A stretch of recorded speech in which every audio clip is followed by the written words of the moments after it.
بسم الله الرحمن الرحيم. الحمد لله رب العالمين، والصلاة والسلام على أشرف المرسلين سيدنا محمد وعلى آله وصحبه وسلم أجمعين.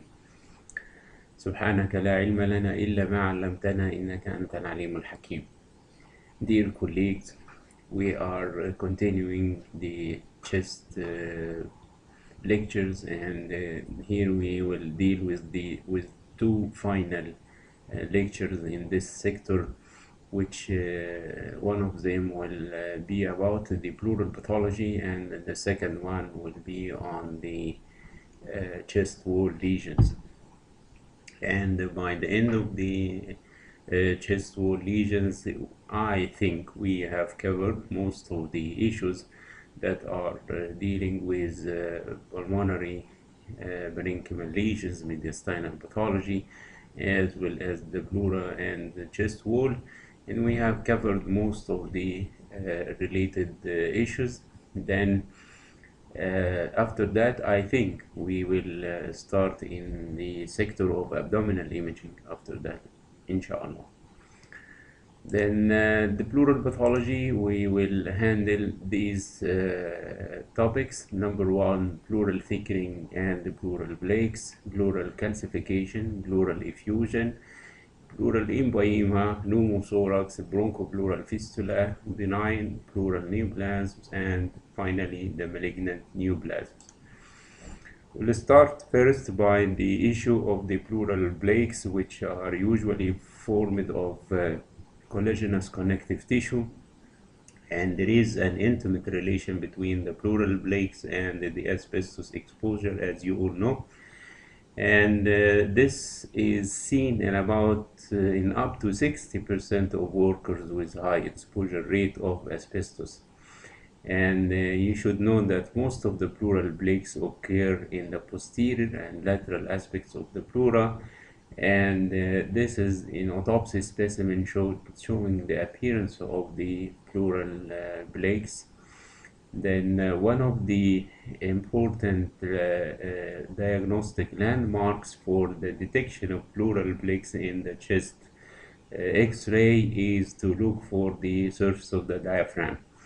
And whenever you see calcified plaques on the surface of the diaphragm, you can explain most of the unexplainable opacities crossing the lung field. I'll give you an example. Here you can see a chest X-ray with multiple fluffy opacities scattered throughout both lung fields. Some of these opacities are relatively dense,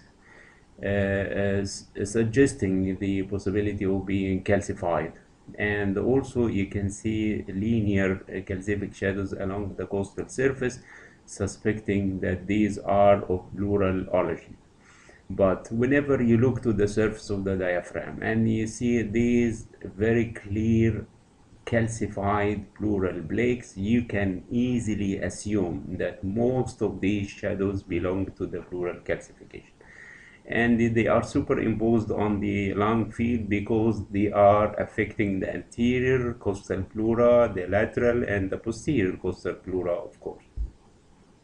Then the pleural calcification are usually bilateral, unless they are the sequelae of a specific unilateral infection like TB, for example, and commonly they may be seen on the left side, and whenever they are bilateral, they are usually asymmetrical.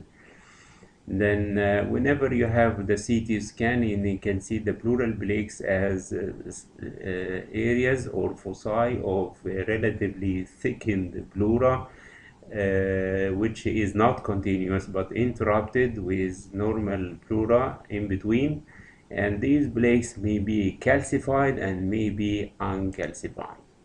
Then this is one of the clear-cut radiological finding of pleural plaques, and the clue here is the surface of the diaphragm. And here you can see dense calcified pleural plaques on the diaphragmatic surface bilaterally. Then you can easily explain these bizarre shadows crossing the lung fields which are simply representing calcified pleural plaques as well. Then the pleural plaques may be seen in the plain film or in the CT scan. And if you look here in this X-ray and you see costal pleural thickening, and whenever the pleural thickening is continuous, and this is known as thickening. When it is discontinuous, we call these as plaques. Then pleural thickening along the costal pleura with obliteration of the costophrenic angle and some linear atelectatic bands related to the surface of the pleura. Then you can easily identify this, and you see that the pleura is relatively thickened and there is some subsegmental atelectasis, and you also see some linear bands projecting from the surface of the lesion, and this appearance is usually referred to as the hairy plaques. Then pleural thickening is continuous thickening of the pleural surface, and you can see this is the thickened pleura, and you can identify the thickened pleura because of the extrapleural fat and the air in the lung as well. Then this is a thin layer of thickened pleura, which usually does not indicate a specific disease, but is a mere radiological finding. Diffuse pleural thickening is usually of benign nature unless there are specific criteria I will explain in this lecture. Smooth and continuous pleural thickening extending over at least 25% of the chest wall, like you can see here, pleural thickening, and it is less common than pleural plaques and involve usually the visceral pleura. Pleural calcification and associated parenchymal pulmonary disease, as I have said before, in our country TB is common, and we usually look at the calcification of the pleura, calcification in the lung, calcification on the surface of empyema to point for the possibility of TB. And here is an extensive pleural plaques with calcification. You can see this is calcific plaque, and this is the larger one, this is a smaller one, and the larger one here. And also on the right side you can see some pleural effusion. You can also identify some basal consolidation or atelectasis. Another appearance of pleural plaques, calcified and uncalcified plaques. Here you can see this is the pleural calcification in a plaque, large plaque, and also here you can see calcific plaques. And in this example you can see larger calcified plaques and more or less non-uniform pleural thickening here, and there you can see also calcification as well. Then, as I have said, we usually suggest the possibility of tuberculosis whenever we see calcium in relation to the pleura or to the lung. But you know that asbestos plaques may also show some calcium, and other plaques secondary to any other disease may also show some calcification.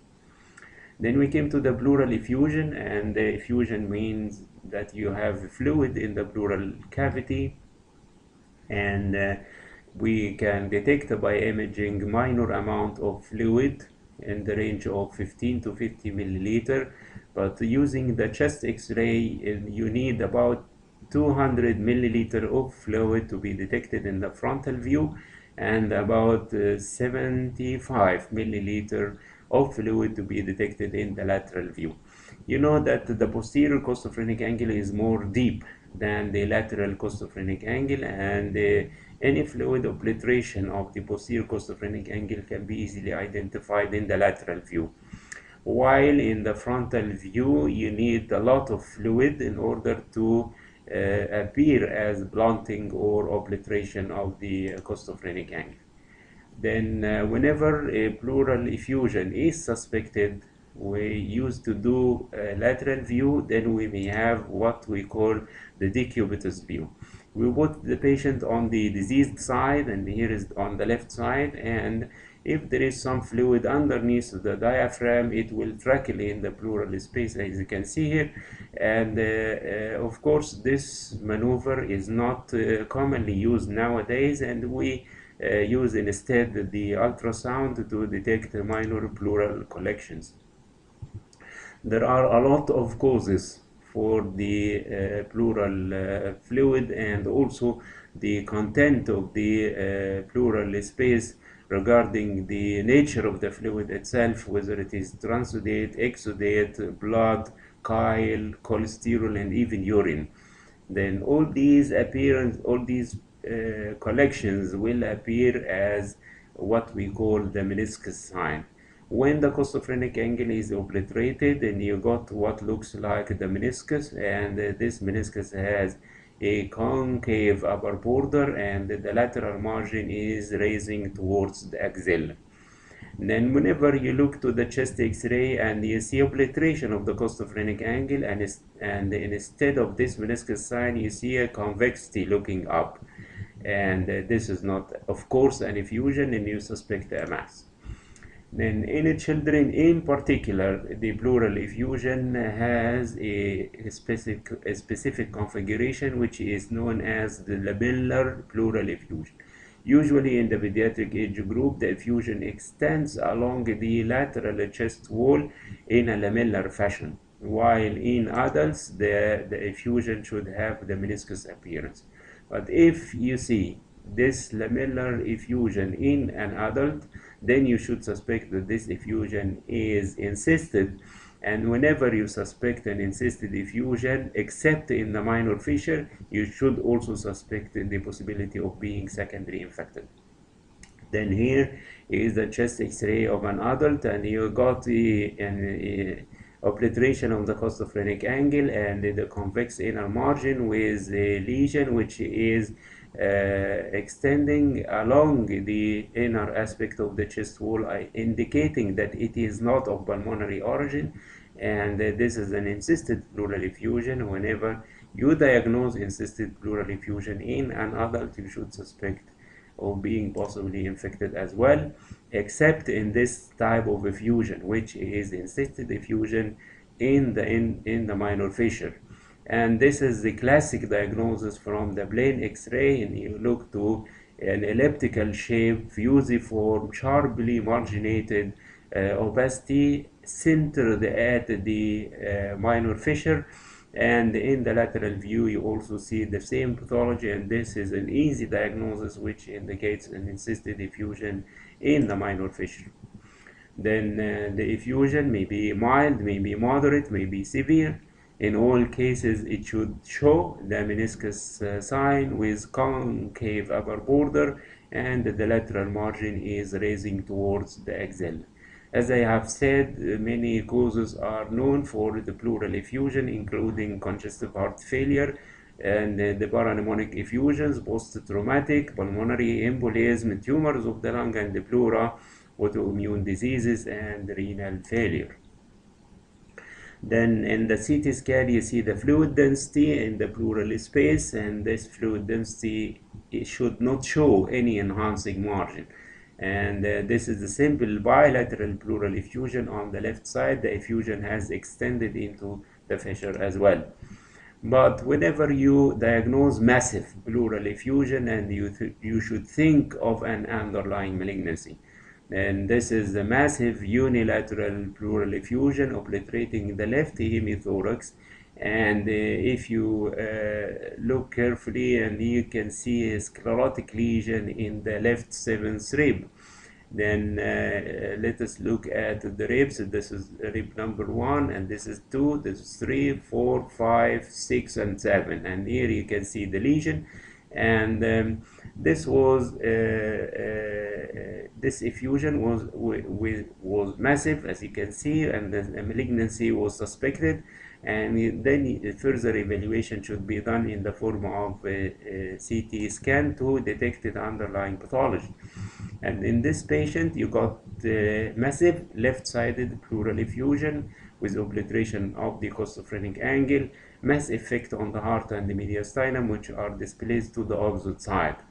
And the cause is pulmonary adenocarcinoma with pleural spread, which is obscured by the effusion. Then you cannot identify the lesion unless you have the CT scan.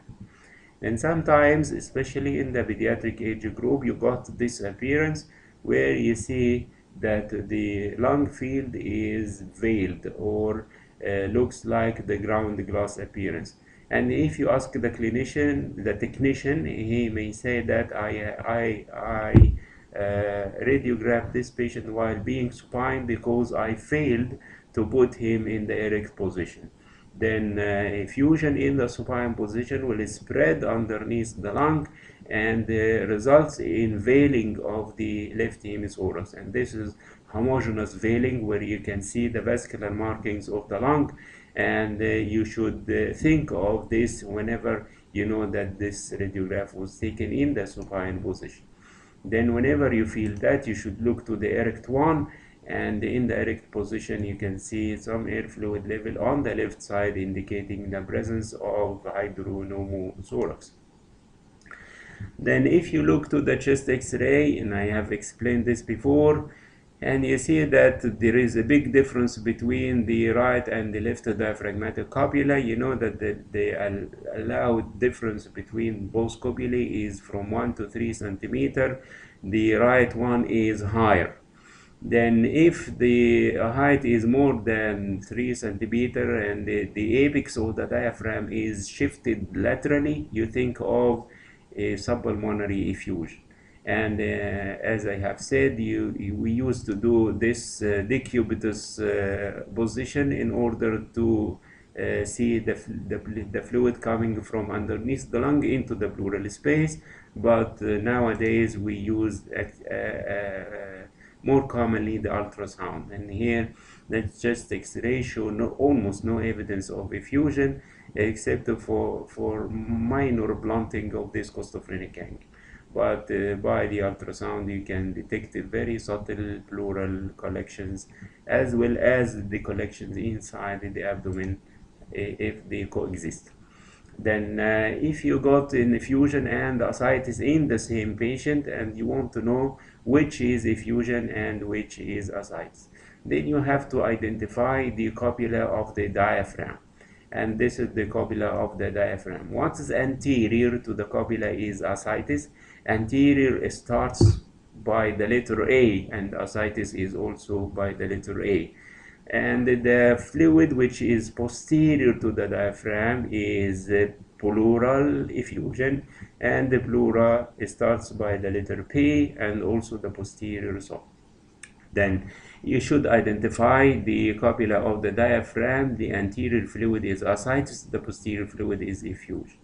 And some of my colleagues say that whenever you see a fluid that is uplifting the diaphragm away from the spine, then you think of effusion. This is a sign also, and you can use both signs for diagnosis. Of course, if you have an MRI pleural effusion, you will see high signal in the T2 and the low signal in the T1, similar to any other fluid. Then, how can you know that this fluid is free of infection or is secondary infected, for example? Then this is one of the signs, which is enhancement of the edge of the pleural collection. This is the pleural collection which is not infected. You got some pleural fluid of water density in the CT scan, no evidence of enhancement along the surfaces of the pleura. But here you see a fluid collection with enhancement of the margins of the collection and the compression of the adjacent lung as well. Then it is also known that whenever you got fluid, the CT density is in the range of 0 to 15 ounce field units, while if you get blood or pus, and then the attenuation value will raise about to about 30 ounce field units.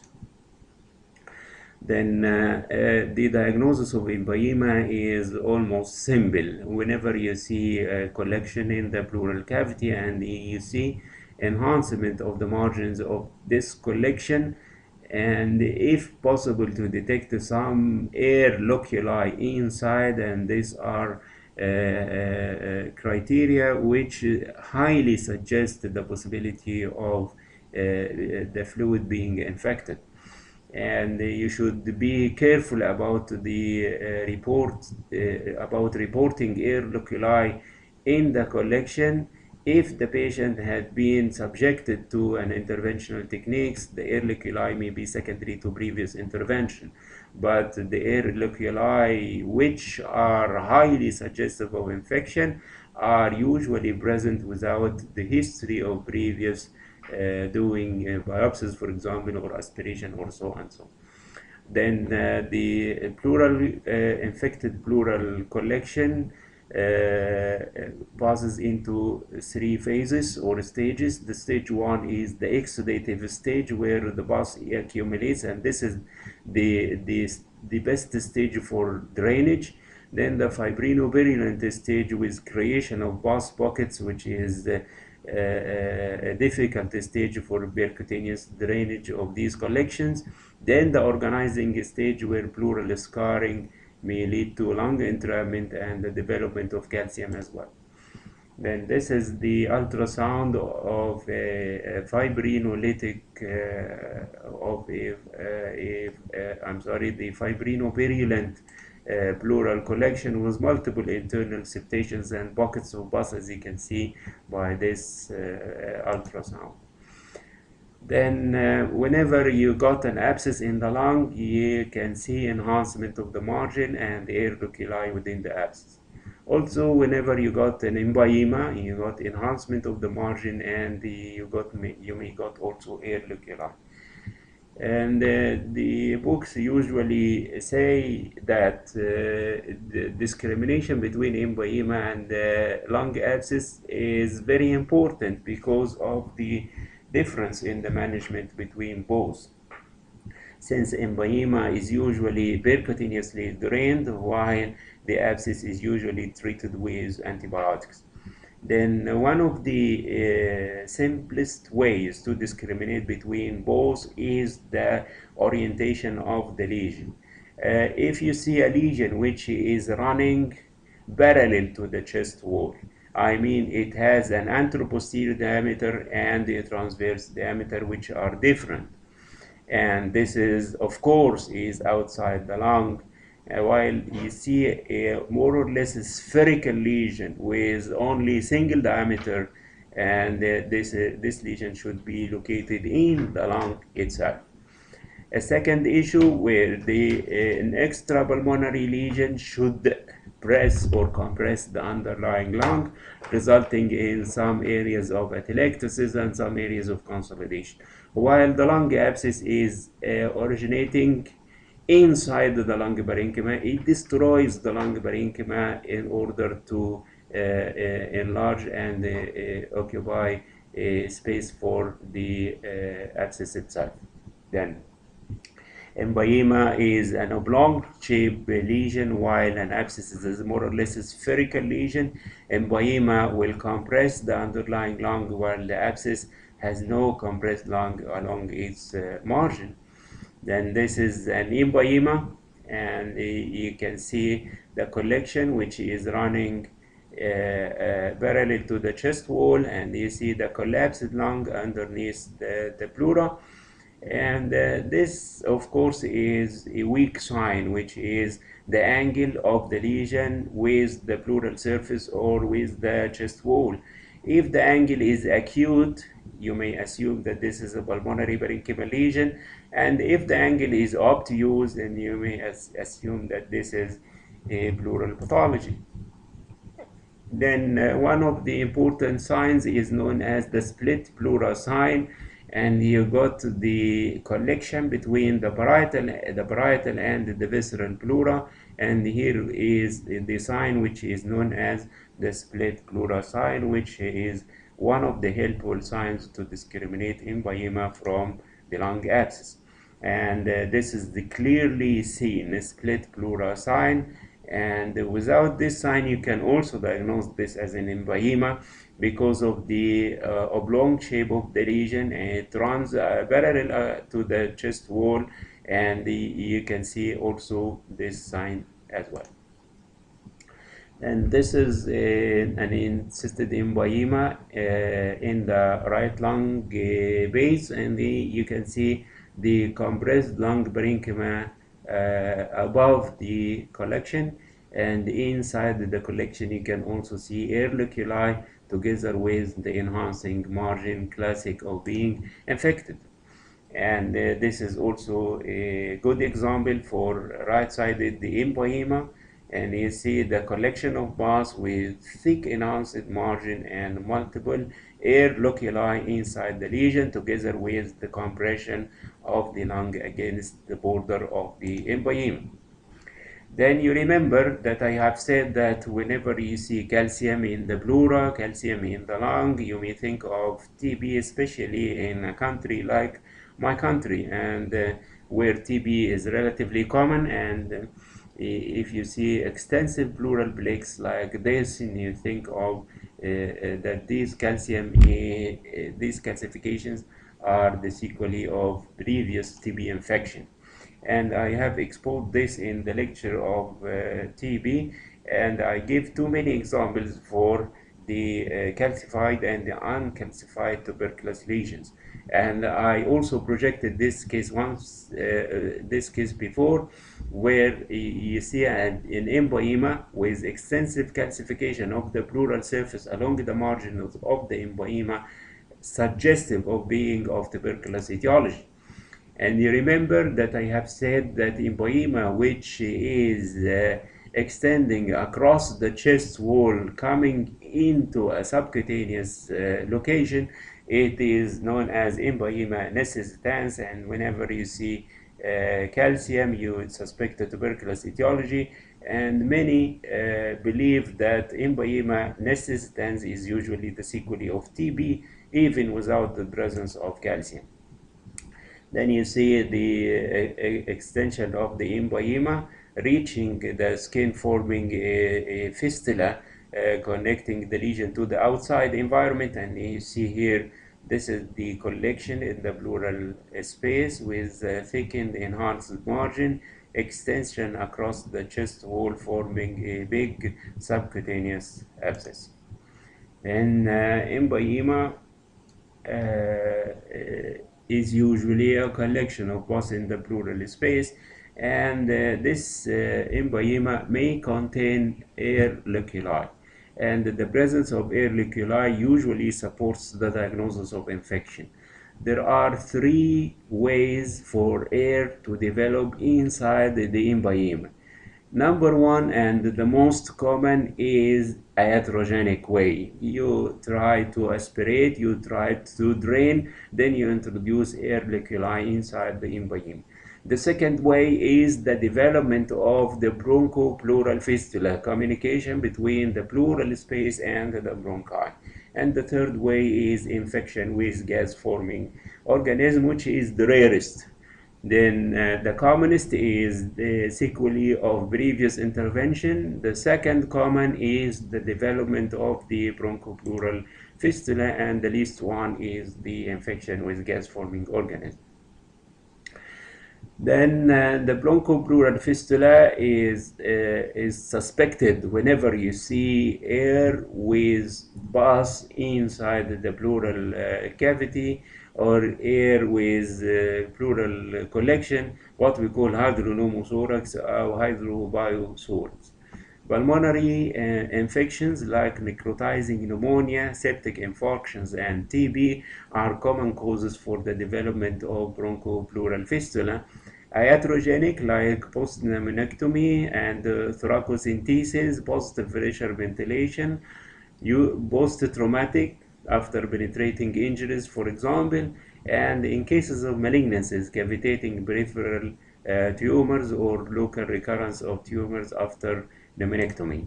Then if you see an air fluid level like this, and you will call this as hydropneumothorax, and this hydropneumothorax may be maybe looked at the consequences of the development of the bronchopleural fistula. And here you see that there is a big collection on the left side with air fluid level, and the pleural enhancement is noted. You see here this enhancement, which is suspecting the inflammatory etiology of this collection, and the presence of air without the previous intervention is usually suggestive of a bronchopleural fistula.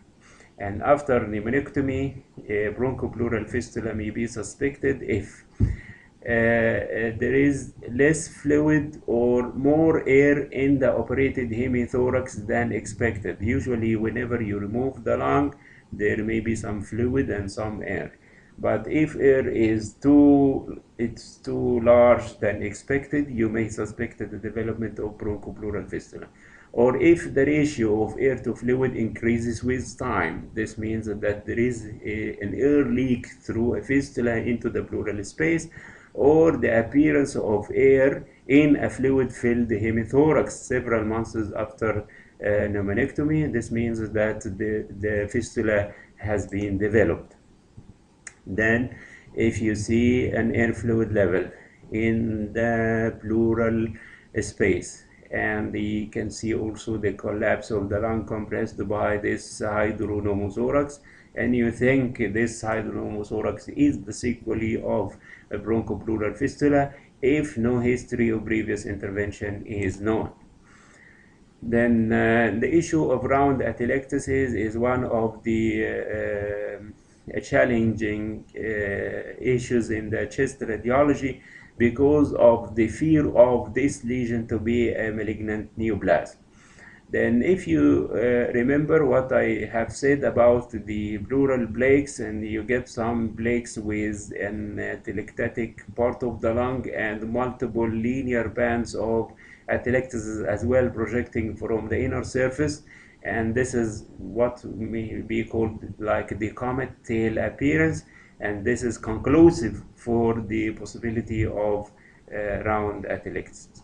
Then if you look here, and you can see this is the pleural thickening, and this is the part of atelectasis in the lung, and you see the hairy or the linear bands of atelectasis representing the vessel and the bronchus, and this is known as round atelectasis. You remember that I have said if you have a peripheral pulmonary nodule with a speculated outer margin, you may suspect peripheral bronchogenic carcinoma, and anyone may feel that this is the speculated margin of a lesion, but whenever you see that these lines correspond to the vessels and the bronchus, and you got a localized pleural thickening adjacent to the lesion, also you can see some air bronchogram inside the lesion. All these are conclusions for the possibility of round atelectasis, together of course with the appreciable loss of volume in this particular area. And this is also a case of round atelectasis, and you can see it's hardly mistaken for the lung cancer. The diagnostic criteria include diffuse pleural thickening, which is very important, volume loss, which is very important also, and the comet tail sign, which is the radiating opacities from the inner surface of the lesion. When these criteria are fulfilled, no further examination is needed to exclude malignancy, like the CT-guided needle biopsy, for example. And this is an example of round atelectasis secondary to empyema. And you remember this example. This is an empyema with a round atelectasis here, and you can see the loss of volume, you can see air bronchogram, and you can see the linear radiating shadows from the inner surface of the lesion. Then we came to the pneumothorax, and the pneumothorax may be spontaneous or may have an underlying pathology, like the presence of asthma, chronic obstructive pulmonary airway disease, pulmonary infection, neoplasms, Marfan syndrome, and some patients with smoking cocaine, for example. Then this is the appearance of pneumothorax in the chest X-ray, and you got hypertranslucency of the affected hemithorax, absence of vascular lung markings in the translucency. And if you look carefully against the hilum, especially against the hilum, you will see the collapsed lung.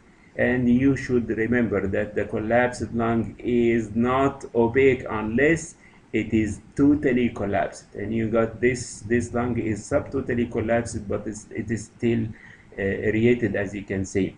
Then whenever the pneumothorax is one of the conventional or ordinary pneumothorax, I mean not a tension pneumothorax, you got central mediastinum and the normal appearance of the diaphragmatic copula. But whenever you see that the pneumothorax is associated with depression of the diaphragm or flattening of the diaphragm and the contralateral shift of the mediastinum, then you are dealing with the case of tension pneumothorax. And here you can see some minimal shift of the mediastinum with subtotal collapse of the lung against the hilum and the depression of the ipsilateral diaphragm, suggestive of tension pneumothorax. And this is a classic case of tension pneumothorax.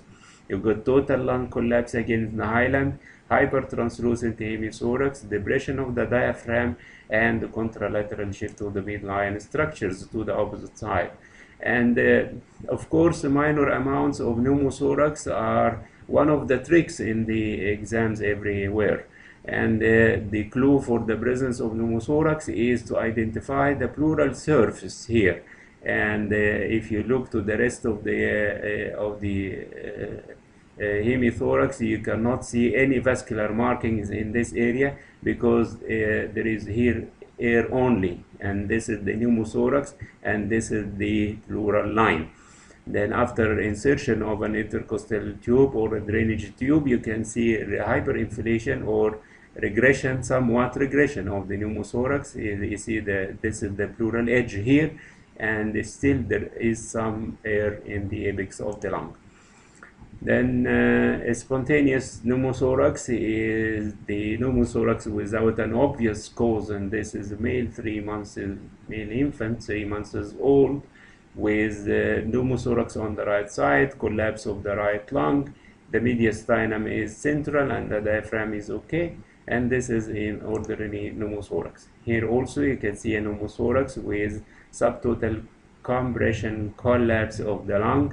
This is the air-filled pleural space. The mediastinum is central and the right side is okay.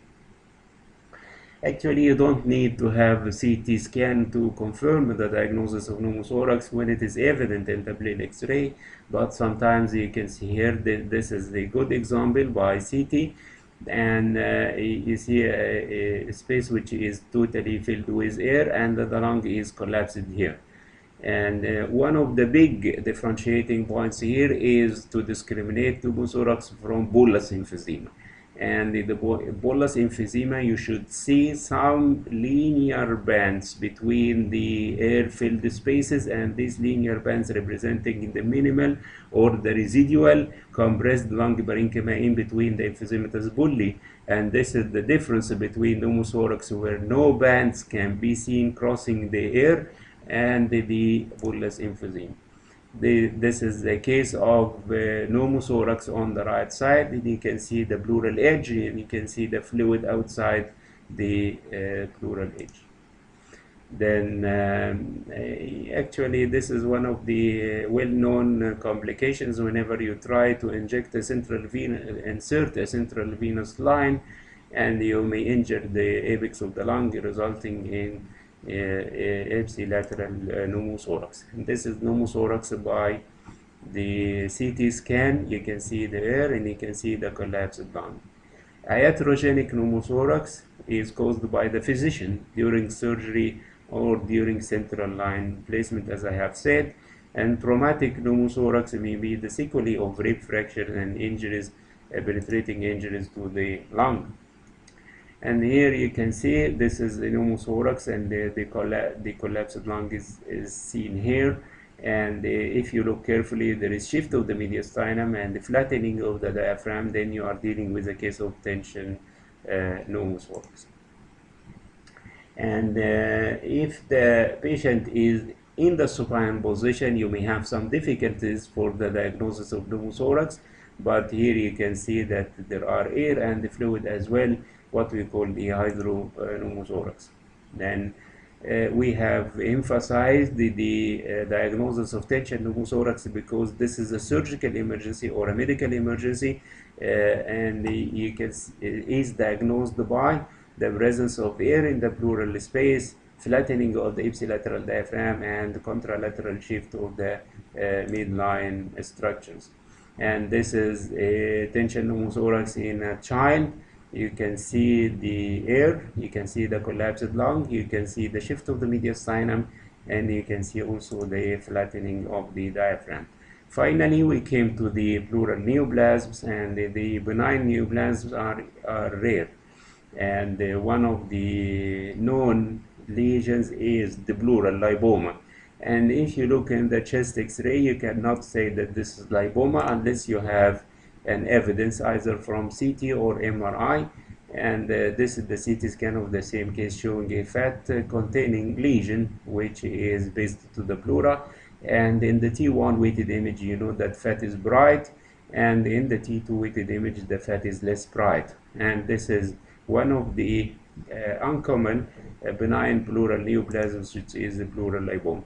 But the malignant neoplasms are common, especially the mesothelioma, and the mesothelioma is a well-known disease in my country. This is a malignant lesion of the pleura, and it has a very strong association with asbestos exposure. And you know that about 7% of asbestos workers develop mesothelioma, and there may be a latent period between exposure and the development of the disease, which may range from 30 to 45 years. And the age incidence is about 50 to 70 years, and males, of course, are much more affected than females. Then the X-ray findings in cases of mesothelioma include unilateral pleural effusion. This is a pleural pathology usually associated with effusion, and the nodular pleural thickening. And in here, this is not the pleural thickening we have talked about, but here you got non-uniform nodular pleural thickening, which indicates the presence of masses in the pleura itself. Then the lesion may also affect the fissures, as you can see here. This is the nodular pleural thickening, totally encasing the lung, and also affecting the fissures as well. Then in order to confirm your diagnosis, you should have a CT scan, and sometimes we may have a biopsy to confirm the diagnosis. Then this is the chest X-ray and the follow-up study after 3 months. You can see the progression of the disease. The patient developed the nodular non-uniform pleural thickening, especially evident in the apex of the lung and along the costal surface of the pleura, obliterating the costophrenic angle associated with some pleural effusion. And if you look carefully to the diaphragmatic surface, you can see the calcified pleural plaques as well. But the CT is valuable here, and the diagnosis is usually easy from the CT scan by identifying these pleural masses. And you see the pleural thickening here is not uniform. Mild thickening, considerable thickening, and severe thickening. And the affection of the pleura involves all the surfaces of the pleura, the costal, the mediastinal, and the diaphragmatic pleura as well. Then any pleural pathology may be associated with pleural effusion, and this disease may be associated with metastatic lymphadenopathy. It may extend to the opposite pneumothorax, or may extend through the pleuroperitoneal recess into the abdomen. And here you can see nodular non-uniform thickening of the pleura in the mediastinal window, as well as in the lung window, as well as in the reconstructed coronal image. And you should remember that the pleural thickening is much more evident at the basis and at the costophrenic angles. And in this coronal image, you can also see the enlargement of mediastinal lymph nodes. You see here, this is a case of advanced pleural mesothelioma with severe thickening of the pleura. You see pleural masses totally encasing the lung, which is subtotally collapsed. And here you see a massive pleural effusion, and you cannot know what is underlying this effusion. You may suspect only malignancy, but malignancy may be in the lung, maybe in the mediastinum, and maybe in the pleura. And then the CT scan showed number one, nodular pleural thickening; number two, the presence of calcification within the thickened pleural masses; and number three, the presence of massive pleural effusion with compression and the shift of the mediastinum to the opposite side.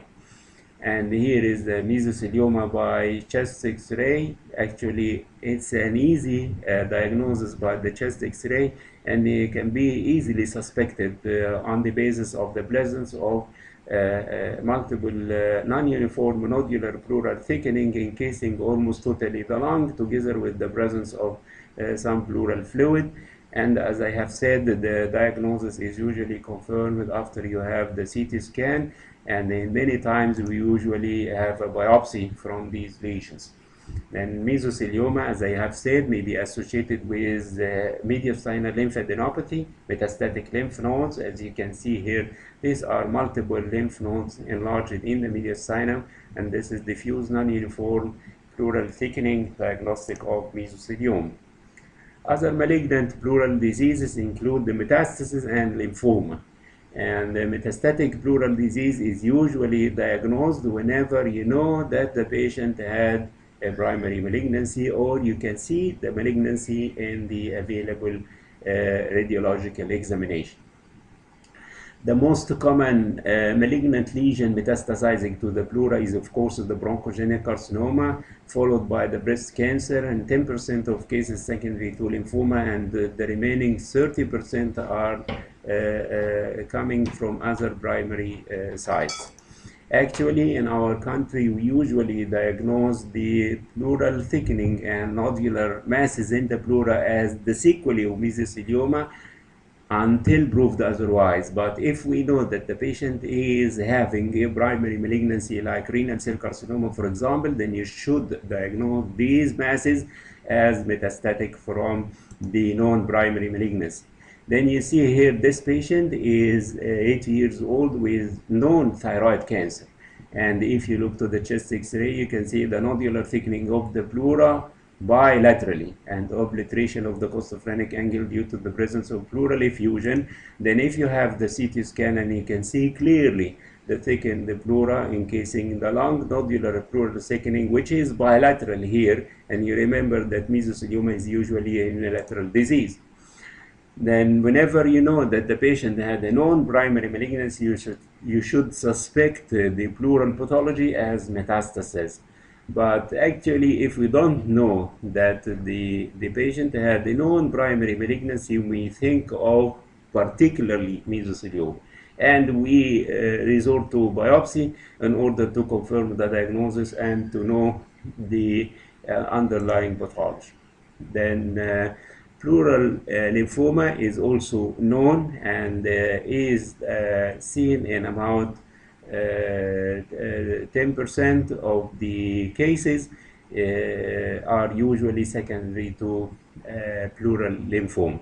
But actually here you can see diffuse pleural thickening, and it is bilateral, and you can see here also affecting the diaphragmatic surface of the pleura, but you cannot be sure that this is lymphoma unless you know that the patient is known to be a lymphoma patient, or you see other stigmata of lymphoma in the body, like focal lesions in the spleen, for example. Then finally, the chest radiography is the imaging modality of a chest as an initial investigation in cases of pleural disease. And ultrasound is gaining much more acceptance today for evaluation of chest lesions, particularly in the pleura, and lesions which are very close to the chest wall. but you know that CT is the superior imaging modality for evaluation of most of the thoracic pathologies, including the pleural diseases as well, and the MRI as well as the nuclear medicine may have a role in this investigation. Walhamdulillahi Rabbil Alameen.